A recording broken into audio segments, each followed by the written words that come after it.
Russian Shadow Fleet ships and Chinese cargo ships have been involved in the cutting of undersea cable and power lines in the Baltic Sea. All countries that have a Baltic Sea coastline are in NATO with the exception of Russia. Russia and China have denied any role in the cutting of the undersea cables and power lines, and if they did, it was purely accidental. The NATO countries in the region are accusing Russia of using hybrid warfare in the Baltic Sea as a reaction to NATO's support for Ukraine and its war against Russia.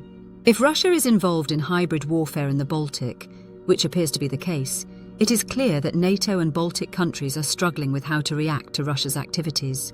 There is no internationally recognized definition for hybrid warfare, or whether it should be classified as a form of grey zone tactics.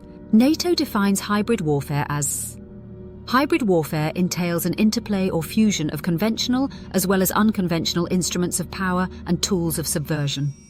These instruments or tools are blended in a synchronized manner to exploit the vulnerabilities of an antagonist and achieve synergistic effects. NATO adds the additional context. Hybrid warfare below the threshold of war, or direct overt violence, pays dividends despite being easier, cheaper, and less risky than kinetic operations. NATO countries have stated that Russia is committing acts of hybrid warfare, such as pushing refugees to the Finnish border to test the asylum laws of the country. Estonia has accused Russia of moving border buoys on the Narva River, which divides Russia and Estonia. Russian intelligence and cyber attacks across NATO countries are suspected of using drone swarms in Norwegian waters or delivering exploding packages. This is in addition to the cutting of undersea cables and power lines. The challenge for the Baltic nations and NATO lies in the fact that these attacks seem to be part of a pattern that has significantly increased since the Ukraine war, suggesting that they are not a coincidence. The problem lies in hybrid warfare, which provides the suspected nation with a significant degree of plausible denial that either state actors or non-state actors executed the attacks on behalf of the state. Many of these attacks in the Baltic countries are suspected of being carried out by Russia, and it is not a stretch to accept that it was Russia responsible. But proving it was a deliberated act on the behalf of Russia is an entirely different matter. The other challenge for NATO involvement is the question of hybrid warfare, using the NATO definition. Is it truly warfare? NATO's definition is that it is below the threshold of war or direct overt violence. While it is easy to accept that hybrid warfare aims to disrupt and, at its extreme, destabilize society, it falls below the threshold of warfare. NATO has intensified its patrols in the Baltic, involving Finland and Sweden, the newest members of the alliance, who have added a total of 5 warships to serve as a deterrent against further damage to the undersea infrastructure in the region. Meanwhile, Germany has deployed a naval ship to track a suspected Russian Shadow Fleet tanker that has lost its steering control in the sea. Russia possesses approximately 200 Shadow Fleet tankers, with one suspected of severing cables in the Baltic by dragging its anchor in the past month. Germany is currently monitoring one of these tankers, which poses a risk of running aground and triggering an oil spill in the Baltic's closed waters, despite the West's awareness of the Russian Shadow Fleet's use to circumvent oil sanctions and have used only minimal efforts to slow this Russian practice. The question for NATO is whether it has a legal role in the suspected use of hybrid warfare by Russia, given that hybrid warfare, by definition, does not fall under the purview of warfare or Article 5 protections. This is not to say the suspected Russian actions are a figment of the imagination, as the preponderance of evidence seems to support, at a minimum, that Russia is a party to these attacks.